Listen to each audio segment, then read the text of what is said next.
ಎಲ್ಲರಿಗೂ ನಮಸ್ಕಾರ. ನನ್ನ ಯೂಟ್ಯೂಬ್ ಚಾನಲ್ಗೆ ಸ್ವಾಗತ. ಇವತ್ತು ನಾವು ಬೆಳಗು ಜಾವ ಅನ್ನುವಂತಹ ಕವನ, ದ ರಾ ಬೇಂದ್ರೆ ವಿರಚಿತ ಕವನ ಬೆಳಗು ಜಾವ. ಮೊದಲು ನಾವು ದ ರಾ ಬೇಂದ್ರೆ ಇವರ ಪರಿಚಯವನ್ನು ಮಾಡಿಕೊಳ್ಳೋಣ. ದ ರಾ ಬೇಂದ್ರೆ ಎಂಬ ಹೆಸರಿನ ಮೂಲಕ ಖ್ಯಾತರಾದ ದತ್ತಾತ್ರೇಯ ರಾಮಚಂದ್ರ ಬೇಂದ್ರೆ ಇವರು ಕನ್ನಡ ನಾಡು ಕಂಡ ಶ್ರೇಷ್ಠವಾದಂತಹ ಕವಿಗಳಲ್ಲಿ ಒಬ್ಬರು. ಅಂಬಿಕಾ ತನಯ ದತ್ತ ಎನ್ನುವುದು ಇವರ ಕಾವ್ಯನಾಮ. ಸಾಧನಕೇರಿ ಬೇಂದ್ರೆಯವರ ಕಾವ್ಯಕ್ಕೆ ಪ್ರೇರಣೆ ನೀಡಿದ ಅವರು ವಾಸವಾಗಿದ್ದ ಊರಿನ ಹೆಸರು. ಕಲಿತದ್ದು ಮರಾಠಿ ಪರಿಸರದಲ್ಲಿಯಾದರೂ ಬರೆದದ್ದು ಕನ್ನಡದಲ್ಲಿ. ಧಾರವಾಡದಲ್ಲಿ ಗೆಳೆಯರ ಗುಂಪನ್ನು ಕಟ್ಟಿ ಸಾಹಿತ್ಯ ವಾತಾವರಣ ಬೆಳೆಯುವಂತೆ ಮಾಡಿದ್ದು ಅವರಿಗೆ ಇದ್ದಂತಹ ಸಾಹಿತ್ಯ ಪ್ರೀತಿಯ ದ್ಯೋತಕ. ದ್ಯೋತಕ ಅಂದರೆ ಗುರುತು, ಸಂಕೇತ. ಇನ್ನು ದ ರಾ ಬೇಂದ್ರೆಯವರು ಬರೆದಂತಹ ಕೃತಿಗಳನ್ನು ನೋಡ್ತಾ ಹೋಗೋಣ. ಕೃಷ್ಣ ಕುಮಾರಿ, ಗರಿ, ಸಖಿ ಗೀತ, ಉಯ್ಯಾಲೆ, ನಾದಲೀಲೆ, ಗಂಗಾವತರಣ, ನಾಕುತಂತಿ ಮೊದಲಾದ 20ಕ್ಕೂ ಹೆಚ್ಚು ಕವನ ಸಂಕಲನಗಳನ್ನು ಬರೆದಿದ್ದಾರೆ.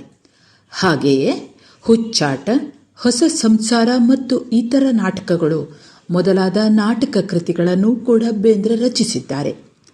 ಸಾಹಿತ್ಯದ ವಿರಾಟ್ ಸ್ವರೂಪ ಬೇಂದ್ರೆಯವರ ವಿದ್ವತ್ ಪ್ರತಿಭೆಯನ್ನು ಸಾರುವ ವಿಮರ್ಶಾ ಗ್ರಂಥ. ಇವಲ್ಲದೆ ಅರವಿಂದರ ಅನೇಕ ಕೃತಿಗಳನ್ನು, ಠಾಗೋರ್, ಕಬೀರ್ ಮೊದಲಾದ ಕವಿಗಳ ಕವಿತೆಗಳನ್ನು ಬೇಂದ್ರೆಯವರು ಕನ್ನಡಕ್ಕೆ ಅನುವಾದಿಸಿದ್ದಾರೆ. 1943ರಲ್ಲಿ ಶಿವಮೊಗ್ಗದಲ್ಲಿ ನಡೆದ ಅಖಿಲ ಭಾರತ ಕನ್ನಡ ಸಾಹಿತ್ಯ ಸಮ್ಮೇಳನದ ಅಧ್ಯಕ್ಷತೆಯನ್ನು ವಹಿಸಿದ್ದ ಬೇಂದ್ರೆಯವರಿಗೆ 1968ರಲ್ಲಿ ಪದ್ಮಶ್ರೀ ಪ್ರಶಸ್ತಿಯು, 1973ರಲ್ಲಿ ಭಾರತೀಯ ಜ್ಞಾನಪೀಠ ಪ್ರಶಸ್ತಿಯೂ ಲಭಿಸಿದೆ. ಕನ್ನಡ ಸಾಹಿತ್ಯ ಲೋಕದಲ್ಲಿ ದೊರಕಿದಂತಹ 8 ಜ್ಞಾನಪೀಠ ಪ್ರಶಸ್ತಿಯನ್ನು ಗಳಿಸಿದವರಲ್ಲಿ ದ ರಾ ಬೇಂದ್ರೆಯವರು ಕೂಡ ಒಬ್ಬರು. ಇದನ್ನು ನೀವು ಗಮನದಲ್ಲಿ ಇರಿಸಿಕೊಳ್ಳಬೇಕು. ಇನ್ನು ಬೇಂದ್ರೆಯವರದ್ದು ನವೋನ್ಮೇಷಶಾಲಿಯಾದ ಪ್ರತಿಭೆ, ಹೊಸತನವನ್ನು ಮೂಡಿಸಿಕೊಳ್ತಾ ಹೋಗುವಂತಹ ಒಂದು ಪ್ರತಿಭೆ ಜನ್ಮದತ್ತವಾಗಿ ಬೇಂದ್ರೆಯವರಿಗೆ ಬಂದಿರುವಂಥದ್ದು.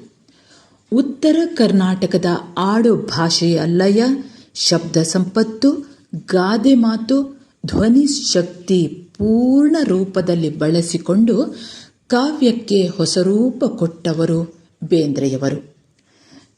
ಜನಪದ ಲಯ, ಗತ್ತಿನ ಮೂಲಕ ನವೋದಯ ಕಾವ್ಯವನ್ನು ಉಚ್ಛ್ರಾಯ ಸ್ಥಿತಿಗೆ ಒಯ್ದವರು.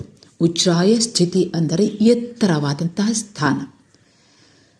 ವ್ಯಕ್ತಿಯ ಬದುಕಿನ, ಸಂಸಾರದ, ನಿಸರ್ಗದ, ಮನುಷ್ಯನೊಬ್ಬನ ಬದುಕಿನಲ್ಲಿ ದೊರೆಯಬಹುದಾದ ಭಾವ ಸಂಕೀರ್ಣಗಳನ್ನೆಲ್ಲ ಅನನ್ಯವಾದ ರೀತಿಯಲ್ಲಿ ಬೇಂದ್ರೆ ಕಟ್ಟಿಕೊಟ್ಟಿದ್ದಾರೆ. ಇನ್ನು ನಾವು ನೋಡುತ್ತಾ ಇರುವಂತಹ ಬೆಳಗು ಜಾವ, ಇದು ಬೇಂದ್ರೆಯವರ ವಿಶಿಷ್ಟ ರಚನೆಗಳಲ್ಲಿ ಒಂದು. ನಿಸರ್ಗದ ಸೊಬಗಿನಲ್ಲಿ ಆನಂದವನ್ನು ಪಡೆಯುತ್ತಲೇ ಅದರ ಭವ್ಯತೆ, ದಿವ್ಯತೆಗಳ ಅರಿವನ್ನು ತಂದುಕೊಡುವುದು ಬೇಂದ್ರೆಯವರ ನಿಸರ್ಗ ಗೀತೆಗಳ ಮುಖ್ಯ ಗುಣ. ಇಲ್ಲಿ ಬೆಳಗು ಅನ್ನುವಂಥದ್ದು ಬೆಳಕು ಹೌದು. ಬೆಳಕು ಅವರ ಕಾವ್ಯದಲ್ಲಿ ಒಂದು ಸ್ಥಾಯಿ ಕಲ್ಪನೆ, ಸ್ಥಿರವಾದ ಕಲ್ಪನೆ. ಈ ಕವಿತೆಯಲ್ಲಿ ಬೆಳಗಿನ ಸೌಂದರ್ಯವನ್ನು ವರ್ಣಿಸುತ್ತಲೇ ಯೌವನವು ಮಾನವ ಜೀವನದ ಬೆಳಗು ಜಾವ, ನಿರಂತರವಾದ ಕ್ರಿಯೆಗಳ ಮೂಲಕ ಯೌವನವನ್ನು ದುಡಿಸಿ ದಣಿಸಿ ಸಫಲತೆಯನ್ನು ಪಡೆಯಬೇಕು ಎಂದು ಬೇಂದ್ರೆ ಕರೆ ಕೊಟ್ಟಿದ್ದಾರೆ. ಇನ್ನು ಈ ಬೆಳಗು ಜಾವ ಈ ಕವನವನ್ನು ಬರೆದಿರುವಂಥದ್ದು ಸಾನೆಟ್ ಪ್ರಕಾರದಲ್ಲಿ. ಇಂಗ್ಲಿಷ್ನ ಸಾನೆಟ್ ಈ ಪ್ರಕಾರಕ್ಕೆ ಸಂವಾದಿಯಾಗಿ ಬಂದಂತಹ ಕನ್ನಡದ ಹೆಸರು ಸುನೀತ. ಈ ಸುನೀತ ಪ್ರಕಾರದಲ್ಲಿರುವಂತಹ ಈ ಕವಿತೆ ಶೇಕ್ಸ್ಪಿಯರಿಯನ್ ಮಾದರಿಯಲ್ಲಿದೆ. ಈ ಮಾದರಿಯ ಸುನೀತಗಳಲ್ಲಿ 12 ಚರಣಗಳು. ನೀವು ಈ ಕವನವನ್ನು ನೋಡ್ತಾ ಹೋಗುವಾಗ ನಿಮಗೆ ಗೊತ್ತಾಗ್ತದೆ. 12 ಚರಣಗಳಿವೆ. 3 ಚೌಪದಿ ಅಂದರೆ 4 ಸಾಲುಗಳು. 3 ಚೌಪದಿಗಳಿಂದ ಕೂಡಿದ್ದು ಕೊನೆಯ 2 ಚರಣಗಳು ದ್ವಿಪದಿಯ ರೂಪದಲ್ಲಿದ್ದು ವಸ್ತುವಿನ ಒಟ್ಟು ಸಂದೇಶವನ್ನು ಕಟ್ಟಿಕೊಡುತ್ತದೆ.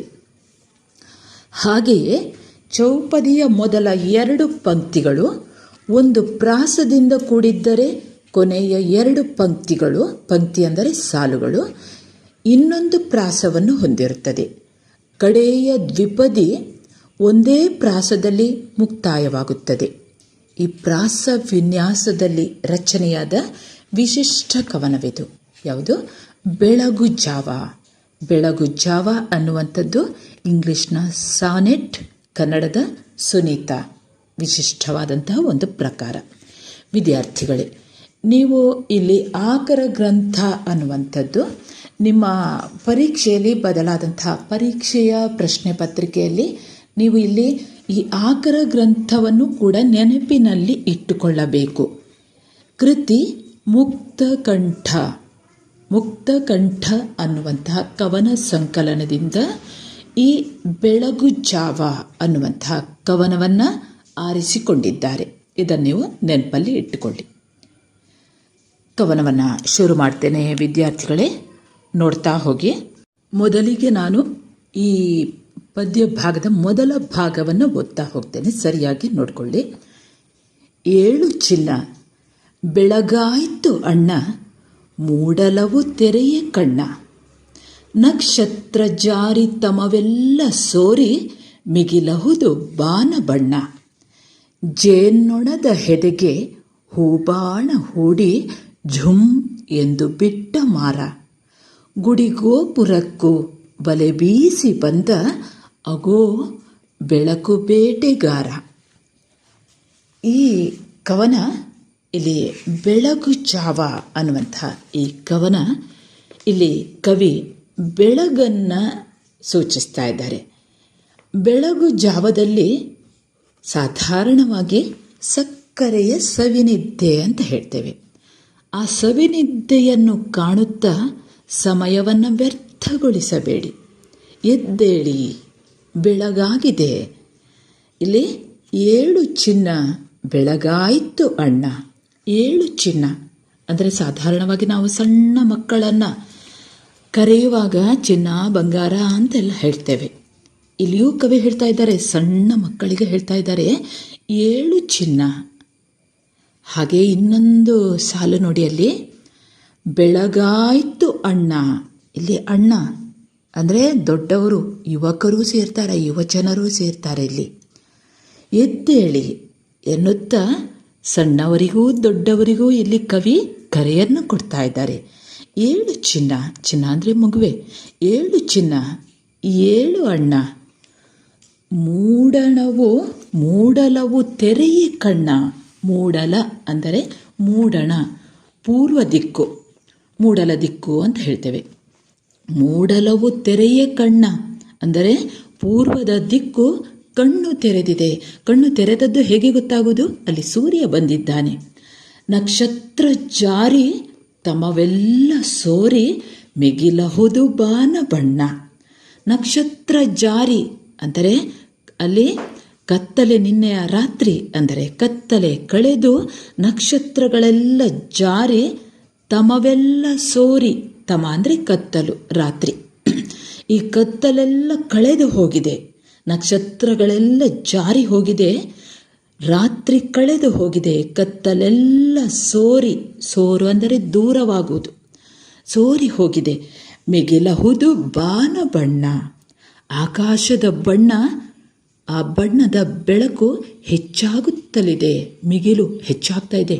ಮಿಗಿಲಹುದು ಬಾನ ಬಣ್ಣ, ಆಕಾಶದ ಬಣ್ಣದ ಬೆಳಕು, ಆ ಬಾನಿನ ಬೆಳಕು ಹೆಚ್ಚಾಗ್ತಾ ಇದೆ ಅಂದರೆ ಸೂರ್ಯೋದಯವಾಗ್ತಾ ಇದೆ.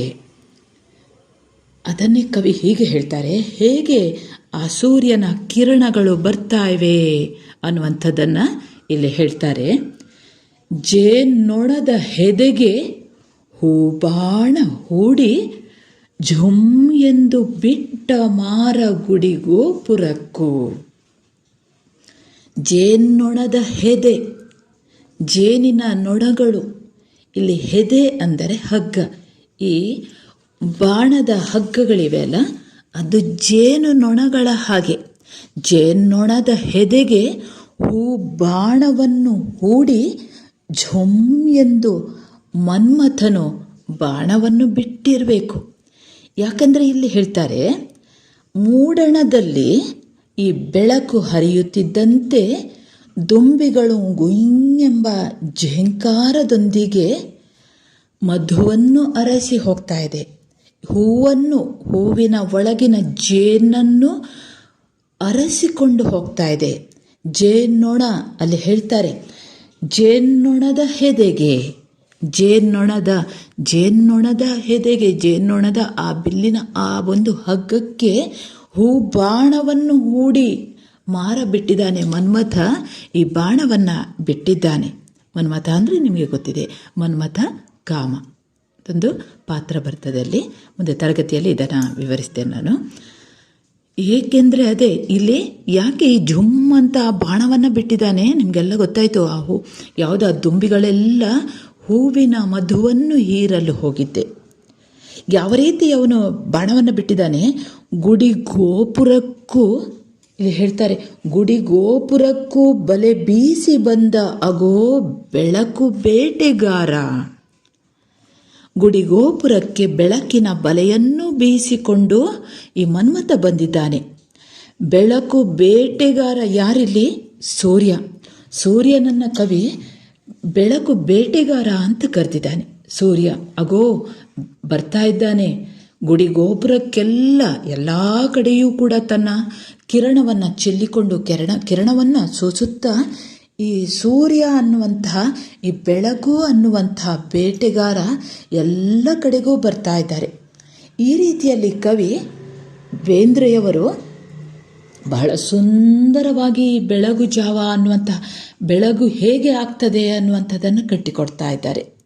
ಏಳು ಚಿನ್ನ ಬೆಳಗಾಯ್ತು ಅಣ್ಣ, ಮೂಡಲವು ತೆರೆಯ ಕಣ್ಣ, ನಕ್ಷತ್ರ ಜಾರಿ ತಮವೆಲ್ಲ ಸೋರಿ ಮಿಗಿಲಹುದು ಬಾನ ಬಣ್ಣ.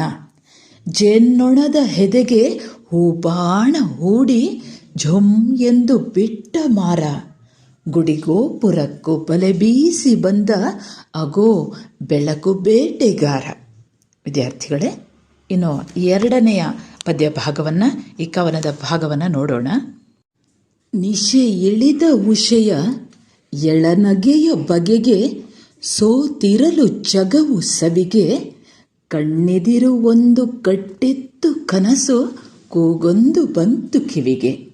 ಮಕ್ಕಳಿರ ಕೇಳಿ ರಸ ಕುಡಿಯಲೇಳಿ ಹುಸಿನಿದ್ದೆಗಿದ್ದೆ ಸಾಕು, ಈ ತುಂಬಿ ಬಾಳು ತುಂಬಿರುವ ತನಕ ತುಂಬಿ ಕುಡಿಯಬೇಕು. ಇಲ್ಲಿ ಕವಿ ಹೇಳ್ತಾರೆ, ಈ ತುಂಬಿ ಬಾಳು ತುಂಬಿರುವ ತನಕ ತುಂಬಿ ಕುಡಿಯಬೇಕು.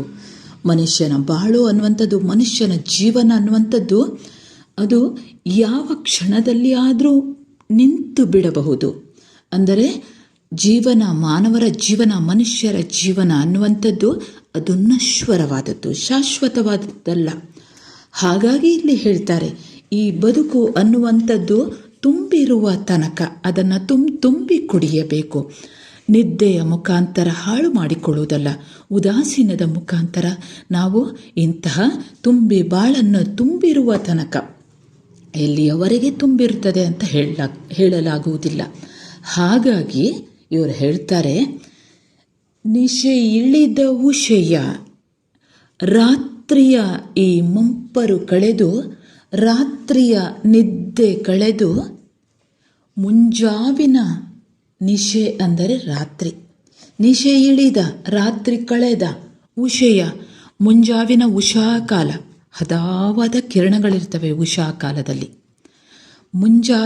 ಮುಂಜಾನೆಯ ಈ ಉಷಾಕಾಲದ ಎಳನಗೆಯ ಬಗೆಗೆ, ಎಳನಗೆ ಅಂದರೆ ಎಳೆಯ ಬಿಸಿಲು, ಆ ಎಳೆಯ ಬಿಸಿಲಿದೆ ಅಲ್ಲ, ಅದು ನಗೆಯ ರೀತಿ. ಎಳನಗೆಯ ಬಗೆಗೆ ಸೋತಿರಲು ಜಗವು ಸವಿಗೆ. ಇಡೀ ಜಗತ್ತೇ ಅದರ ಸವಿಗೆ ಸೋತು ಹೋಗಿದೆ. ಇಡೀ ಜಗತ್ತೇ ಈ ಎಳೆಯ ಬಿಸಿಲಿನ ನಗೆಯ ರೀತಿಗೆ, ಅದರ ಸವಿಗೆ ಜಗತ್ತೇ ಸೋತಿರುವಾಗ, ಕಣ್ಣಿದಿರು ಒಂದು ಕಟ್ಟಿತ್ತು ಕನಸು ಕೂಗೊಂದು ಬಂತು ಕಿವಿಗೆ. ಕಣ್ಣಿದಿರು ಒಂದು, ಕಣ್ಣಿನ ಎದುರಿಗೆ ಒಂದು ಕನಸು ಬಂದಿದೆ. ಕನಸು ಬಂದು ಕಟ್ಟಿತ್ತು ಕನಸೊಂದು ಬಿದ್ದಿದೆ. ಅದರ ಜೊತೆಗೆ ಕೂಗೊಂದು ಬಂತು ಕಿವಿಗೆ. ಅಂದರೆ ಆ ಸಕ್ಕರೆಯ ನಿದ್ದೆಯ ಸವಿ ಕನಸಿನಲ್ಲಿ ಒಂದು ಕೂಗು ಕೇಳಿ ಬರ್ತಾ ಇದೆ ಅಂತೆ. ಅದು ಯಾವುದು ಕೂಗು? ಮಕ್ಕಳಿರ ಕೇಳಿ, ರಸ ಕುಡಿಯಲೇಳಿ, ಹುಸಿ ನಿದ್ದೆಗಿದ್ದೆ ಸಾಕು. ಮಕ್ಕಳೇ ಕೇಳಿ, ಈ ವಿಶ್ವದ ಅನುಭವದ, ಈ ಜಗತ್ತಿನ ಅನುಭವದ ಸವಿಯಾದ ಸಾರಗಳನ್ನು, ಸತ್ವ, ಸಂತೋಷಗಳನ್ನು, ಈ ಅನುಭವದ ಸವಿಸಾರಗಳನ್ನು ಕುಡಿಯುವುದಕ್ಕೆ ಏಳಿ, ಬೆಳಗಿನ ಜಾವದ ಹುಸಿನಿದ್ದೆಗಿದ್ದೆ ಸಾಕು ಹೇಳ್ತಾರೆ. ಬೆಳಗಿನ ಜಾವದ ಆಲಸ್ಯದ ನಿದ್ದೆ ಅಂದರೆ ಕೆಲವೊಮ್ಮೆ ವಿದ್ಯಾರ್ಥಿಗಳೇ ಬೆಳಗಿನ ಹೊತ್ತು ಆ ಕನಸು, ಒಂದು ಎಳೆಯ ಕನಸು ಬೀಳ್ತಾ ಇರ್ತದೆ. ಆ ಕನಸು ಎಚ್ಚರವಾದ ನಂತರ ಬೀಳುವಂತಹ ಕನಸು, ಅರೆ ನಿದ್ದೆ ಬಂದ ಹಾಗೆ. ಅದಕ್ಕೆ ಕವಿ ಹೇಳ್ತಾರೆ ಇಲ್ಲಿ, ಅದು ಆಲಸ್ಯದ ನಿದ್ದೆ ಅಥವಾ ಹುಸಿ ನಿದ್ದೆ, ಸುಳ್ಳು ನಿದ್ದೆ. ಆ ಹುಸಿ ನಿದ್ದೆಗಳೆಲ್ಲ ಸಾಕು. ಇಂತಹ ಜಗವ ತುಂಬಿದ ಈ ಬಾಳು ತುಂಬಿರುವ ತನಕವೂ ನಾವು ಅದನ್ನು ತುಂಬಿ ಕುಡಿಯಬೇಕು. ಅದನ್ನು ತುಂಬಿಕೊಂಡು ಅನ್ನುವಂಥ ದುಂಬಿ ಬಾಳು ಕೂಡ ಇದು. ದುಂಬಿಯ ಹಾಗೆ ಸ್ವಲ್ಪ ಆಯುಷ್ಯ, ಒಂದು ಕಡೆಯಿಂದ ಒಂದು ಕಡೆಗೆ ತುಂಬಿಗಳು ಹೋಗ್ತಾ ಇರ್ತವೆ. ಇಲ್ಲಿ ತುಂಬಿಕೊಂಡಿರುವಂತಹ ಈ ಜಗದ ತುಂಬ ಇರುವಂತಹ ಏನು ಸಂತೋಷಗಳಿವೆ, ಆ ಸಂತೋಷಗಳನ್ನೆಲ್ಲ ತುಂಬಿ ನೀವು ಅನುಭವಿಸಬೇಕು, ಕುಡಿಯಬೇಕು. ಈ ಜಗತ್ತು ತುಂಬ ಸುಂದರವಾಗಿದೆ. ಹಾಗೆ ಈ ಮುಂಜಾವಿನ ಈ ಸೌಂದರ್ಯದ ಒಂದು ಸವಿ ಇದೆ ಅಲ್ಲ, ಆ ಆಸ್ವಾದನೆ, ಆ ಸೌಂದರ್ಯ ಇದೆ ಅಲ್ಲ, ಅದನ್ನು ತಪ್ಪಿಸಿಕೊಳ್ಳಬೇಡಿ. ಅದಕ್ಕೆ ಹೇಳ್ತಾರೆ ಇಲ್ಲಿ, ಇದನ್ನು ಯಾವ ರೀತಿ ನಾವು ತುಂಬಿ ಕುಡಿಯಬೇಕು, ಅದನ್ನು ತಪ್ಪಿಸಿಕೊಳ್ಬೇಡಿ, ಮೊಗೆದು ತುಂಬಿಸಿಕೊಳ್ಳಿ, ಆಸ್ವಾದಿಸಿ. ಮತ್ತೆ ಬರ್ತದೆ ಅಂತ ಹೇಳಲಿಕ್ಕಾಗೋದಿಲ್ಲ ಈ ಬೆಳಗು ಅನ್ನುವಂಥದ್ದು. ಹಾಗಾಗಿ ಈ ಬೆಳಗಿನ ಸವಿ ಇದೆಯಲ್ಲ, ಆ ಬೆಳಗಿನ ಸೌಂದರ್ಯ ಇದೆಯಲ್ಲ, ಅದನ್ನು ತುಂಬಿಕೊಂಡು ಕುಡಿಯಬೇಕು. ಅಂದರೆ ಯುವ ಜನರೇ, ನೀವು ಇದನ್ನು ದುಡಿಸಿಕೊಳ್ಳಿ. ಈ ಅನುಭವ, ಆನಂದ ಇದೆಯಲ್ಲ, ಇದು ಎಷ್ಟರವರೆಗೆ ನಮ್ಮ ತುಂಬಿ ಬಾಳು. ಇದು ಯಾವಾಗ ಅದು ಅಲ್ಲಿಗೆ ಕೊನೆಗೊಳ್ತದೆ ಅಂತ ಹೇಳಲಿಕ್ಕಾಗೋದಿಲ್ಲ. ಹಾಗಾಗಿ ಇವರು ಹೇಳ್ತಾರೆ, ಬೇಗ ಏಳಿ, ಆಲಸ್ಯದ ನಿದ್ದೆ ಸಾಕು, ಹುಸಿ ನಿದ್ದೆಗಿದ್ದೆ ಸಾಕು. ಮಕ್ಕಳಿರ ಕೇಳಿ, ರಸ ಕುಡಿಯಲೇಳಿ, ಹುಸಿ ನಿದ್ದೆಗಿದ್ದೆ ಸಾಕು. ಈ ತುಂಬಿ ಬಾಳು ತುಂಬಿರುವ ತನಕ ತುಂಬಿ ಕುಡಿಯಬೇಕು. ಇಲ್ಲಿ ರಸ ಕುಡಿಯಲೇಳಿ ಅಂತ ಇದೆ ನೋಡಿ. ರಸ ಅನ್ನುವಂಥದ್ದು ಸಂತೋಷ, ಹಾಗೆ ನಾನಾರ್ಥಕ್ಕೂ ಕೂಡ ಬರ್ಬೋದು. ರಸ ಸಂತೋಷ, ಹಾಗೆ ನವರಸಗಳಲ್ಲಿ ಒಂದು, ಇನ್ನೊಂದು ರಸ ದ್ರವ ಪದಾರ್ಥ, ಮೇಲೋಗರ ಅಂತ ಹೇಳ್ತೇವೆ ನೋಡಿ, ಸಾರು ಅಂತ ಹೇಳ್ತೇವೆ. ಇಲ್ಲಿ ಈಗ ಮೂರನೆಯ ಪದ್ಯ ಭಾಗವನ್ನು ನೋಡಿ. ಯಾವಾಗೋ ಕೋಳಿ ಕೂಗಿಹುದು ಏಳಿ, ತಡವೇಕೆ ಪಾನ ಕೇಳಿ, ಮೊದಲಾಗಲೀಗ ಅಂಗಡಿಯ ಕದವ ಈ ಕ್ಷಣಕ್ಕೆ ತೆರೆಯ ಹೇಳಿ, ಜೀವನದ ನದಿಗೆ ಸೆಳವಿಹುದು, ಮರಣ ಬಂದೀತು ಕ್ಷಣವು ಉರುಳಿ, ಹೋದವರು ತಿರುಗಿ ಬಂದಾರೆ, ಅವರು ಬರಲಿಕ್ಕೂ ಇಲ್ಲ ಮರಳಿ. ಇಲ್ಲಿ ಕವಿ ಹೇಳ್ತಾರೆ, ಈ ಜೀವನ ಅನ್ನುವಂಥದ್ದು ಅದು ಶಾಶ್ವತವಲ್ಲ, ನಶ್ವರ. ಯಾವಾಗಲೂ ಮರಣ ಬರಬಹುದು. ಹಾಗಾಗಿ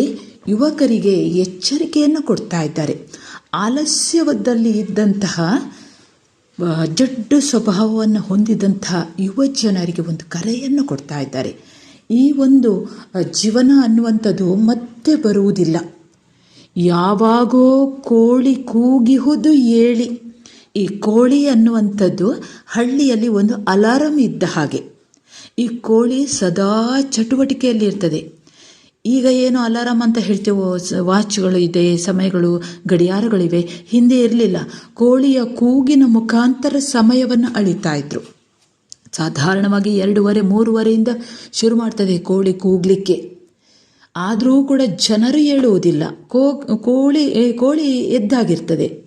ಯಾವಾಗೋ ಕೋಳಿ ಕೂಗಿಹುದು ಏಳಿ. ಯಾವಾಗಲೂ ಕೋಳಿ ಬಂದು ಕೂಗಿ ಆಗಿದೆ, ಇನ್ನೂ ಕೂಡ ನೀವು ಏಳಲಿಲ್ಲ. ತಡವೇಕೆ ಪಾನ ಕೇಳಿ. ತಡವೇಕೆ ಪಾನ ಕೇಳಿ. ಕೇಳಿ ಅಂದರೆ ಆಟ.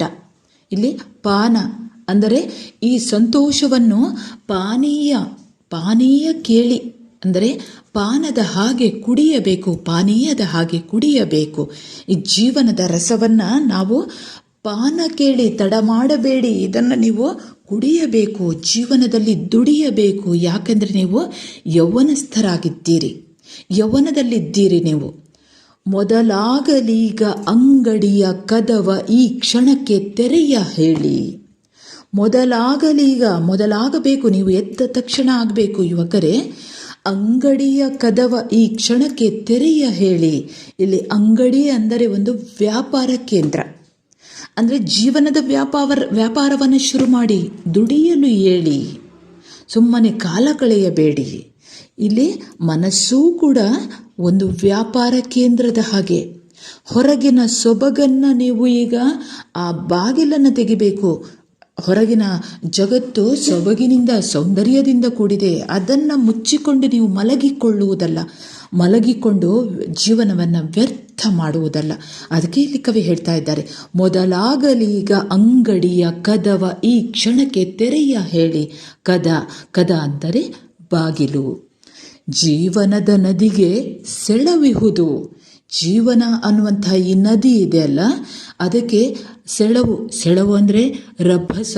ಇನ್ನೊಂದು ಅರ್ಥ ಆಕರ್ಷಣೆ. ಸೆಳೆತಗಳಿವೆ. ಈ ನದಿ ಅನ್ನುವಂಥದ್ದು ರಭಸದಿಂದ ಕೂಡಿರ್ತದೆ. ಅಂದರೆ ಜೀವನದ ನದಿ ಅನ್ನುವಂಥದ್ದು ರಭಸದಿಂದ ಕೂಡಿರ್ತದೆ.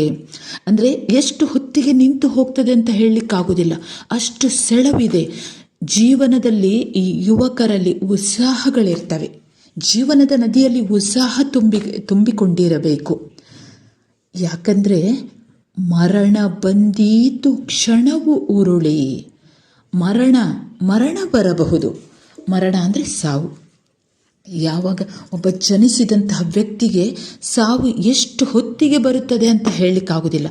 ಆ ಜನನ ಮತ್ತು ಮರಣದ ನಡುವೆ ನಾವು ನಮ್ಮ ಬಂದಿರುವಂತಹ ಜೀವನವನ್ನು ಸುಖವಾಗಿ ಕಳೆಯಬೇಕು.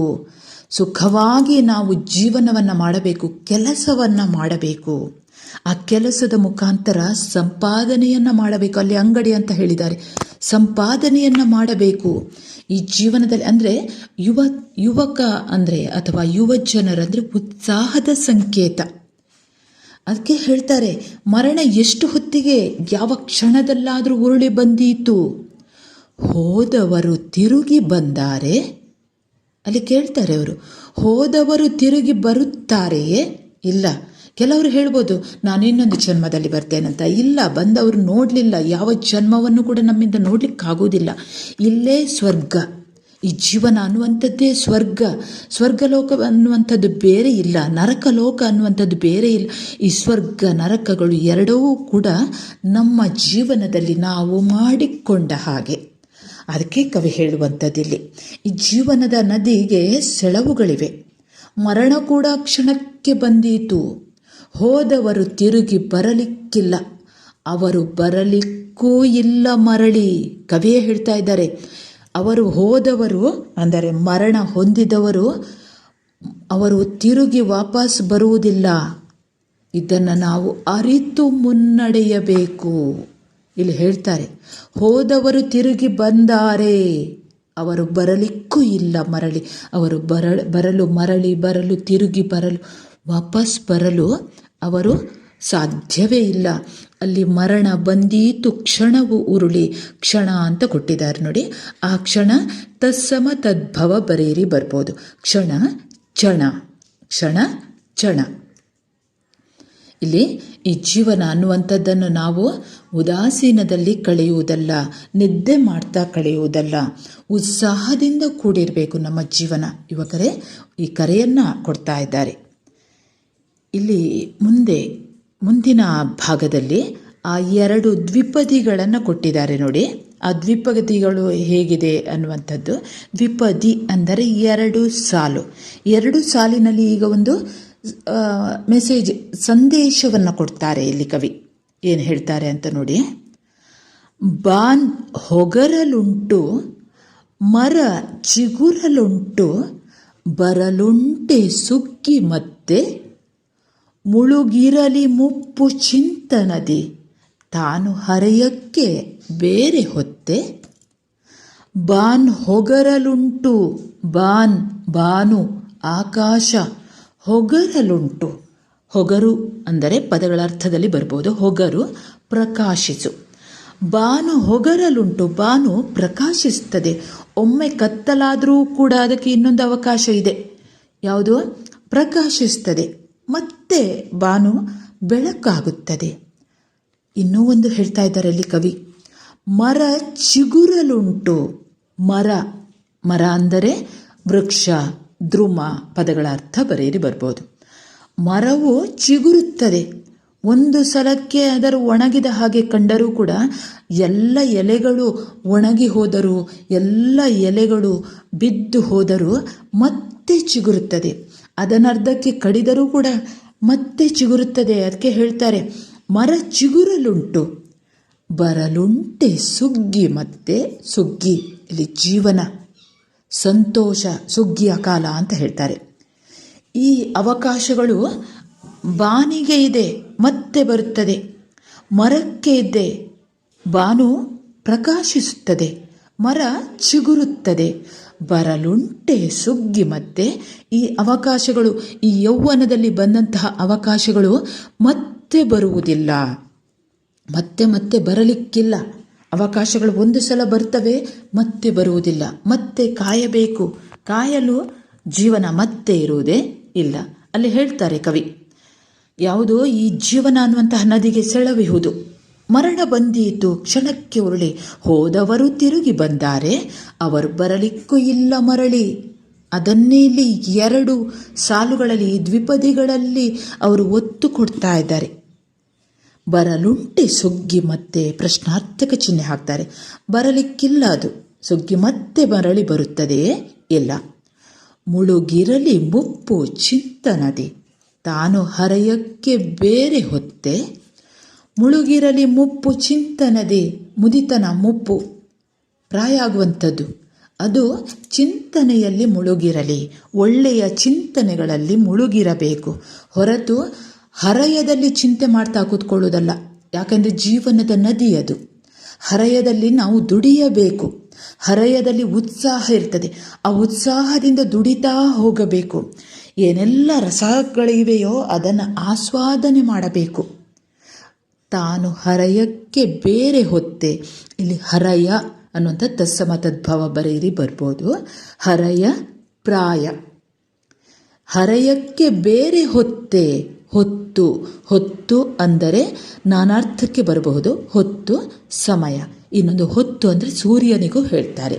ಹೊತ್ತು ಮೂಡುವುದು ಅಂತ ಹೇಳ್ತೇವೆ ನೋಡಿ, ಹೊತ್ತು ಕಂತುವುದು ಅಂತ ಹೇಳ್ತೇವೆ. ಹೊತ್ತು ಸಮಯ, ಇನ್ನೊಂದು ಅರ್ಥ ಸೂರ್ಯ. ಹಾಗೆ ಇಲ್ಲಿ ಕ್ರಿಯಾಪದದಲ್ಲಿ ಹೊತ್ತು ಭಾರವನ್ನು ಹೊರು. ನಾನಾರ್ಥ ಅಂದರೆ ಒಂದು ನಾಮಪದ, ಒಂದು ಕ್ರಿಯಾಪದ.